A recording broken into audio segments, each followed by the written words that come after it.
Assalamualaikum warahmatullahi wabarakatuh. Salam sejahtera untuk kita semua. Perkenalkan, nama saya Putranti Widanugraheni. Saat ini saya sedang bertugas di program studi S1 Teknik Lingkungan Fakultas Teknik Universitas Tanjung Pura, Pontianak. Pada kesempatan kali ini, saya akan memberikan persepsi diri dosen dalam unit unjuk kerja Tridharma Perguruan Tinggi atau PDD UKT-PP bidang pendidikan dan pengajaran. Salah satu mata kuliah yang saya ampu adalah mata kuliah Satuan Proses yang merupakan mata kuliah wajib dengan kode mata kuliah TKL T321 dengan beban 2 SKS. Mata kuliah ini memiliki mata kuliah prasyarat, yaitu mahasiswa harus lulus terlebih dahulu di mata kuliah Kimia Lingkungan, Mikrobiologi Lingkungan, dan Laboratorium Lingkungan. Pada mata kuliah Satuan Proses, mahasiswa belajar tentang prinsip dasar unit operasi dan proses dalam pengolahan air dan limbah cair secara fisika, kimia, dan biologi. Materi yang dipelajari terdiri atas kesadahan air, pelunakan air, pertukaran ion, elektrokoagulasi, adsorpsi dan adsorpsi, penyisian logam berat, proses dekomposasi biologi, penyisian senyawa organik, proses anaerob dan aerob fakultatif, model pertumbuhan dalam bioreaktor, kinetika reaktor, pertumbuhan suspensi dan pertumbuhan lekat, serta kinetika penguraian substrat. Setelah mengikuti mata kuliah ini, mahasiswa diharapkan dapat mengetahui tentang prinsip dasar unit operasi dan proses secara fisika, kimia, dan biologi dalam pengolahan air dan limbah cair.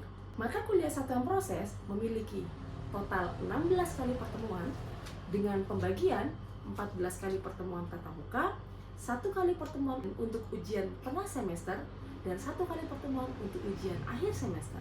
Adapun materi pokok yang diberikan di mata kuliah Satuan Proses adalah yang pertama, kesadahan air, proses pertukaran ion, proses adsorpsi dan absorpsi, proses elektrokoagulasi, dasar-dasar rekayasa proses, klasifikasi operasi biokimia, desain reaktor, dasar pengolahan biologis, dan kinetika pertumbuhan mikrobial. Untuk mata kuliah Satuan Proses, saya menggunakan pendekatan pembelajaran dengan metode case-based method atau project-based method, serta pendekatan yang lainnya.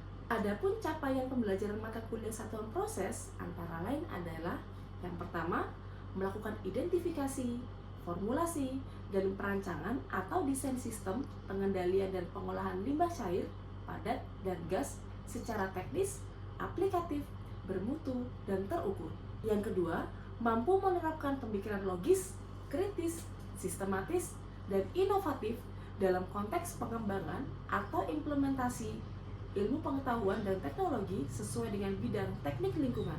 Yang ketiga, mampu berkomunikasi secara efektif secara verbal maupun menggunakan teknologi untuk memecahkan masalah di bidang teknik lingkungan secara bertanggung jawab. Yang keempat, memiliki pemahaman dalam pengaplikasian hasil pendidikan dan pengembangan penelitian di bidang lingkungan untuk meningkatkan kesejahteraan masyarakat. Sistem penilaian yang saya gunakan dalam mata kuliah ini adalah memberikan proporsi dari berbagai aspek penilaian. Di antaranya adalah kehadiran, di mana mahasiswa harus hadir minimal 80% dari total pertemuan dengan porsi nilai 10%. Yang kedua adalah tugas berupa proyek presentasi. Yang kedua adalah tugas berupa tugas proyek presentasi dan kuis dengan porsi nilai 30%. Selanjutnya adalah ujian tengah semester dengan porsi nilai 30%. Yang terakhir adalah ujian akhir semester dengan porsi nilai 30%. Selanjutnya, saya akan memperlihatkan micro teaching salah satu pertemuan di mata kuliah Satuan Proses di pertemuan ke-7. Selamat menyaksikan.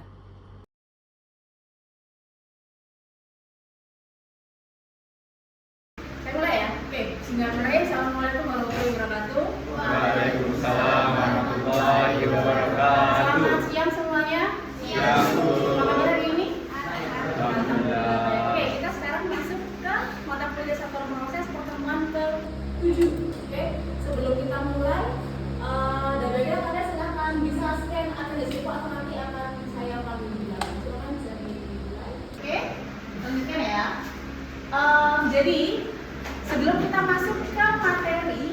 akan kita pelajari di mata kuliah satuan proses hari ini, kita coba mereview apa yang sudah kita pelajari di pertemuan sebelumnya.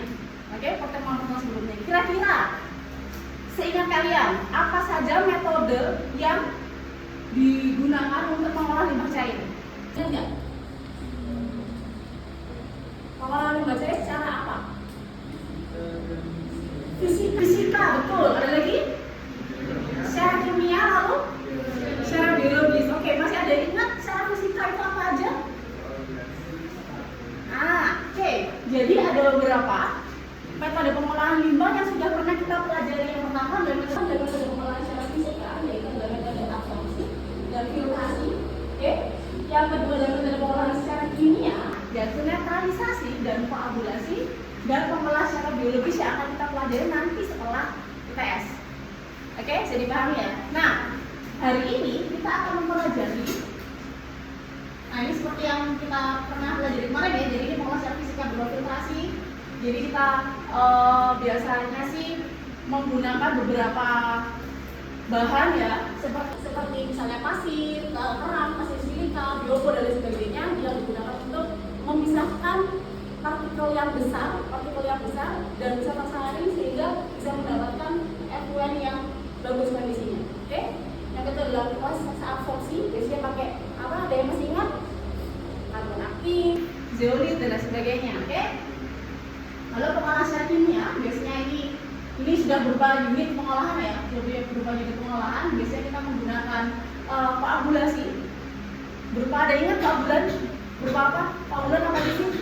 Tauras, apa lagi? Pernah dengar PAC? Kayak gitu ya. Itu adalah suatu bentuk koagulan yang merupakan pengolahan limbah secara kimia. Dan biasanya diperlukan juga pH adjust atau pengaturan pH ya, pengaturan pH karena ada beberapa koagulan yang hanya bisa bekerja dengan baik di pH tertentu. Jadi diperlukan proses yang namanya netralisasi ya. Seperti yang kita tahu kan kalau limbah itu harus dibuang dalam kondisi mendekati netral, tidak boleh terlalu asam dan tidak boleh terlalu basa, sehingga diperlukan pengolahan atau pengaturan pH di sini. Dipahami di sini ya. Oke. Sekarang kita akan masuk ke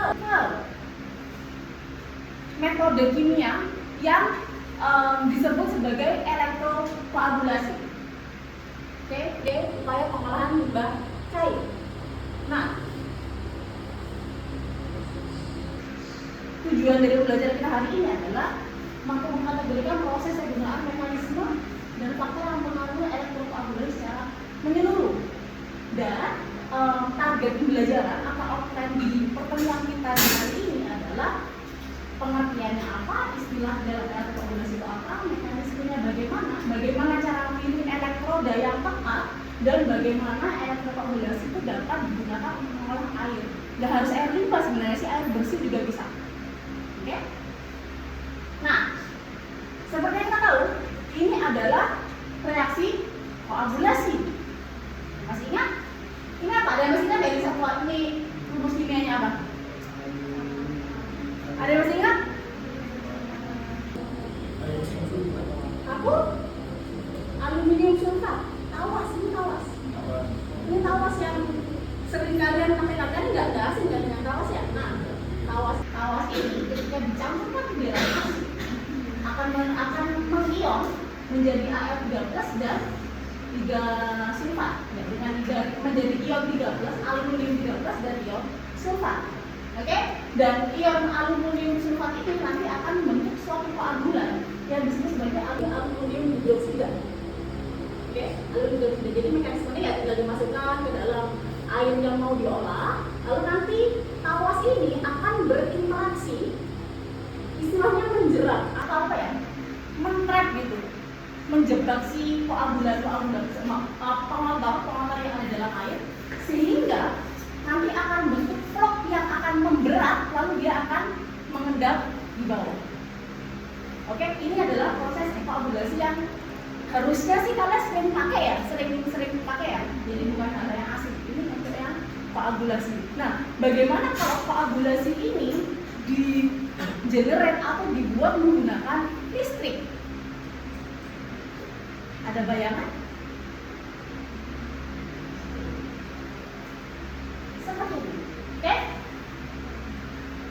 Jadi elektrokoagulasi itu adalah suatu proses pengolahan air secara elektrokimia di mana ada benda nih yang namanya anoda dan katoda.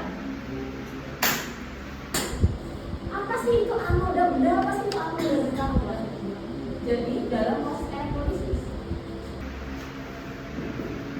dalam elektrokoagulasinya,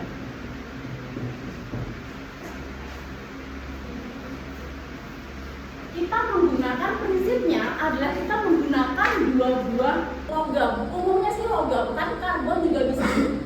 Oke, umumnya itu logam dipakai. Nah, satunya logam itu berperan sebagai anoda. Anoda ini dalam elektrolisis akan mengalami oksidasi. Udah pernah dengar ya oksidasi SMA mungkin? Oksidasi apa? Ada yang masih ingat nggak oksidasi itu apa? Penambahan biloks, betul. Ada lagi nggak selain penambahan biloks? Ada yang masih ingat? Penambahan bilangan oksidasi, jadi dia naik ya, jadi AR jadi AR3 plus ya, oksidasi itu, ya kan? Misalnya jadi misalnya ada AR menjadi AR3 plus, itu oksidasi. Ada lagi, dia itu merupakan menerima elektron, itu juga oksidasi. Malam sering lepas elektron.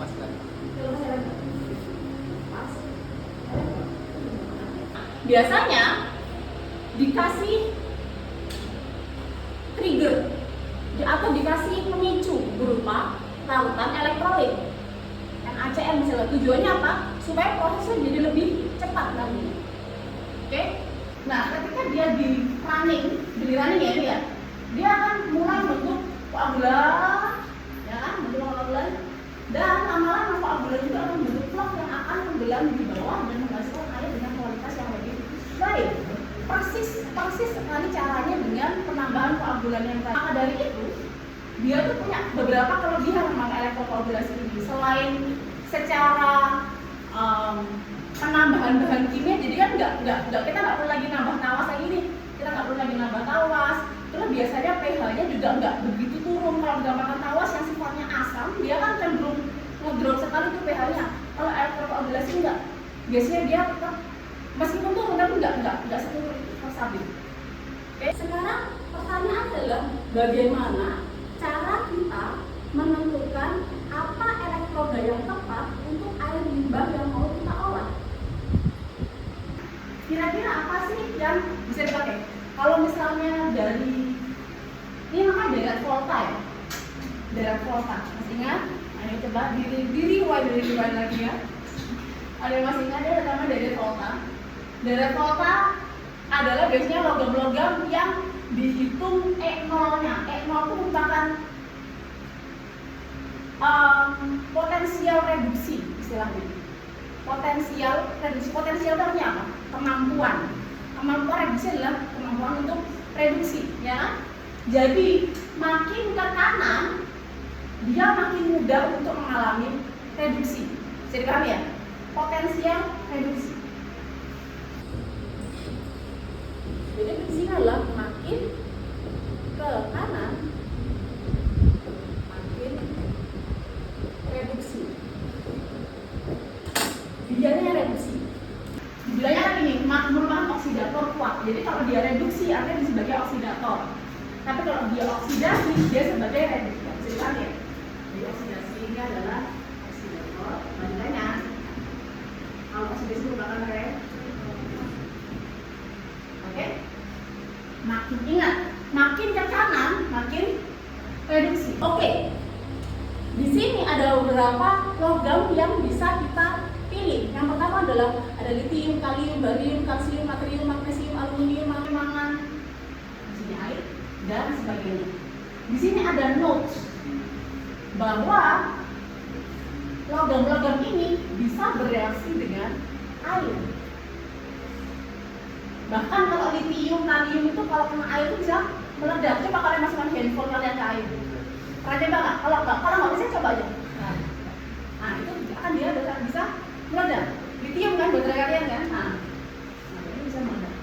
Juga benar dengan air. Sedangkan yang di sebelah kanan air ini dia tidak bisa bereaksi dengan air. Lah, apa sih efeknya logam yang bisa bereaksi dengan air dan tidak bereaksi dengan air? Nah, itu akan mempengaruhi bagaimana dia bereaksi di dalam air yang mau kita olah. Kalau ini bukan jadi panjang, tapi kita ke prinsipnya aja, prinsipnya aja. Oke, kalian bisa mengolah air apa deh terserah? Air apa? Limbah apa deh? Limbah apa saja tadi? Limbah potong ayam, oke, limbah potong ayam. Biasanya mengandung apa tuh limbah potong ayam? Oke, tahu nggak? Tahu nggak kira-kira mengandung apa? Setahu kalian deh. Apa? Oh, ya nitrogen, banyak amonianya, karena kan dia kan dari hewan ya, dari hewan yang punya ekskresi berupa ada kotorannya, ada pipisnya dan sebagainya kan, jadi dia pasti banyak mengandung nitrat dan mungkin akan banyak COD-nya, BOD-nya juga pasti akan tinggi kayak gitu. Nah, tapi nanti yang kalian olah itu kan tetap air kan, basically tetap air. Kita gambar reaktor, oke? Reaktor dari limbah kalian. Jadi apa? Limbah, bukan potong ayam ya. Reaktor dari limbah kalian. Jadi apa? Limbah, bukan potong ayam ya. Oke? Nah, teknisnya tadi gini ya. Kita lihat di gambaran tadi. Nah, ada 2 buah elektroda.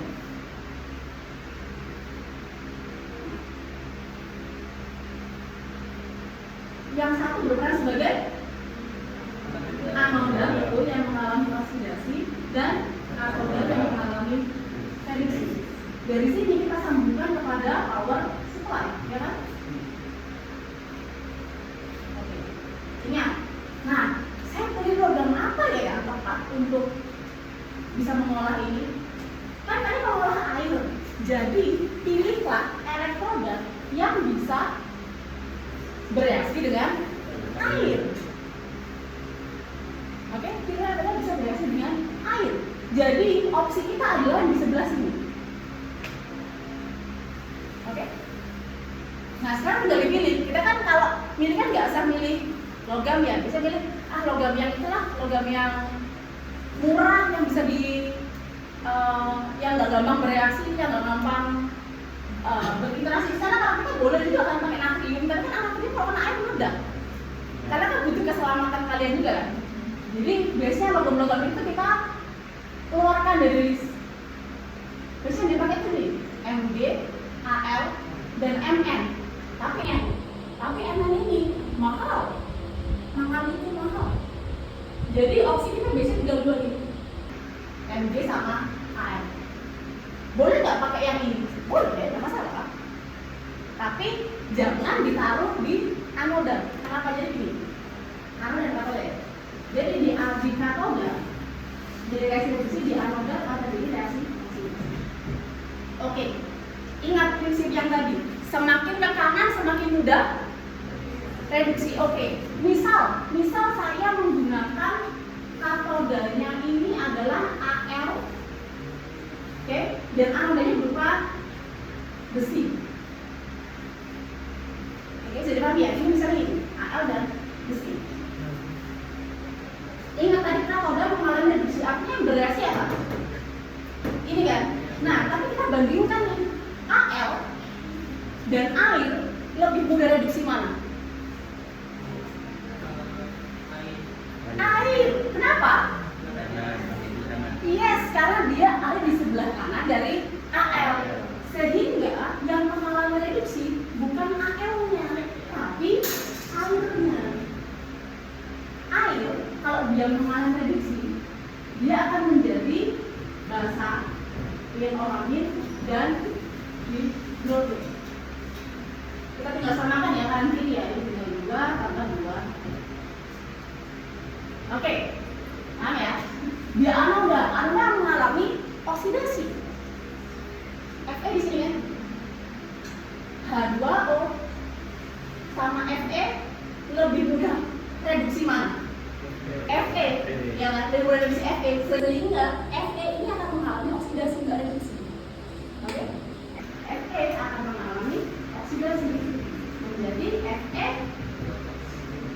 12, 13 ya, 13 tambah 3. Sehingga kalau kita mau tahu kan reaksinya jadi apa? Kita samakan dulu elektronnya ya, kanan kiri ya. Elektronnya itu yes, betul, ini dikalikan 3, dikalikan 2 supaya sama-sama 6 kanan kiri. Jadi yang dilepaskan 6, yang diterimakan juga 6. Jadi total tesnya adalah 3 H2O ya kan?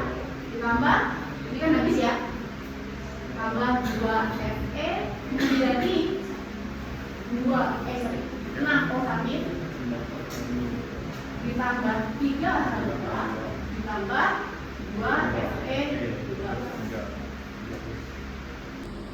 Kita lengkapi apa fasanya. Terus ini gas hidrogen ya. Nah, dari sini kita menemukan zat baru. Kita menciptakan zat baru berupa apa? O-amin, hidrogen, dan Fe. Fe dan 6 O-amin ini ketika dia bereaksi, dia bisa menjadi ini yang akan menurunkan, menjerat partikel-partikel pengotor kita. Dan kita punya bahan ekstra berupa apa? Hidrogen. Hidrogennya fungsinya ada. Biasanya dia akan muncul bubble-bubble gitu. Kayak di sini ya. Kayak di sini tuh. Dia akan muncul bubble-bubble. Fungsinya apa sih bubble ini? Kalian tahu nggak? Tadi kan bilang kalau keabulan dia akan jatuhkan ke bawah. Nah, bubble ini akan membantu kita untuk menaikkan flow itu ke atas. Sehingga kita nggak perlu lagi ngambil di bawah, dia akan ngatur di atas. Sebagai flokasi, dia akan memflokasi kita. Jadi dia bahan ekstra yang kita dapatkan dari proses kalkulasi ini, dia akan membantu kita untuk memisahkan flow dari air yang sudah kita. Oke? Nah, sehingga kita nggak perlu lagi ngambil di bawah, dia akan ngatur di atas. Sebagai flokasi, dia akan memflokasi kita. Jadi dia bahan ekstra yang kita dapatkan dari proses kalkulasi ini, dia akan membantu kita untuk memisahkan flow dari air yang sudah kita. Oke? Nah, sampai di sini ada yang mau ditanyakan dulu? Ada yang mau tanyakan ya? Ada? Sudah clear ya? Sudah jelas ya? Jadi ini secara singkat. Jadi kalau misalnya elektrokoagulasi itu masih banyak banget sebenarnya penerangannya. Jadi nanti kalau kalian mau bisa mempelajari sendiri. Oke, kita next ke yang lain. Apa aja sih faktor yang mempengaruhi elektrokoagulasi? Banyak. Kerapatan arus listrik atau tegangan. Kuat arus. Kuat arus ya. Jadi sesimpel kalau misalnya kuat arusnya banyak, flow yang terbentuk akan makin banyak, maka laju pembentukannya juga akan makin banyak, sehingga akan menaikkan pembentukan flow dan menaikkan proses elektrokoagulasinya gitu ya. Lalu waktu kontak, semakin lama waktu kontaknya, maka reaksinya juga akan semakin lama. Koagulan terbentuk akan semakin banyak, seharusnya volumenya juga akan semakin berkurang. Tapi ingat, semua ini ada waktu efektifnya.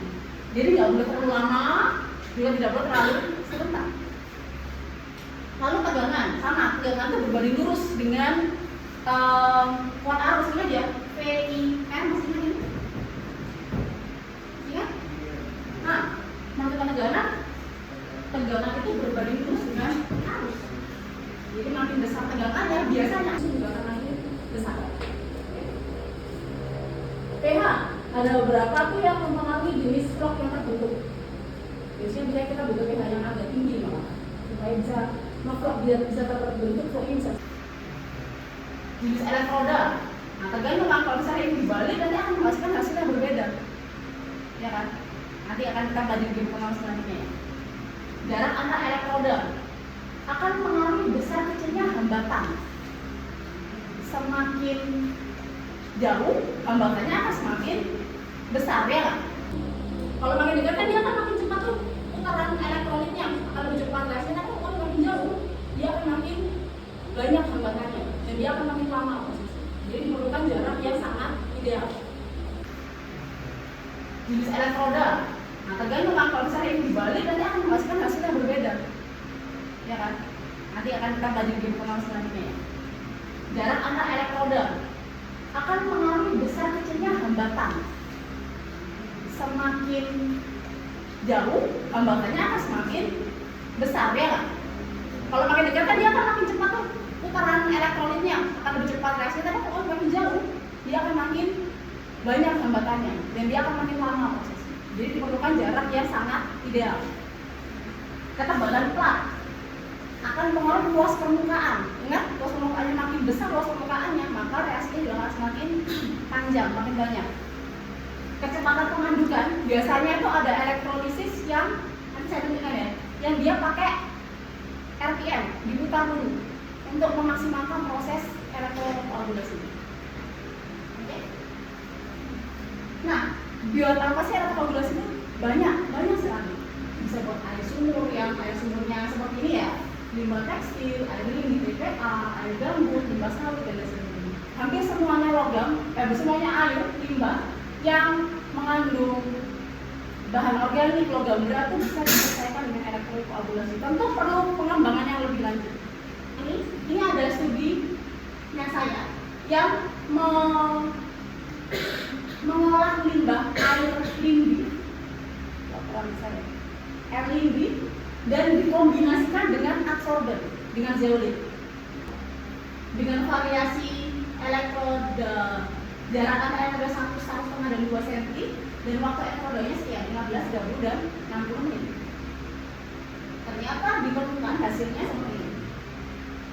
Nah, ini adalah prosesnya, ini adalah hasilnya. Ini ada kelihatan nggak? Ini yang 15 menit, 15 menit. Ini yang 60, 30 menit. Ini yang 60 menit. Nggak bisa kelihatan jelas ya. Tapi terlihat ada perubahan yang signifikan, paling nggak dari fisiknya kelihatan. Nah, kalau kita lihat secara kandungannya, pH-nya, kalau pH itu kan mestinya nggak baku mutu air limbah. pH-nya berapa?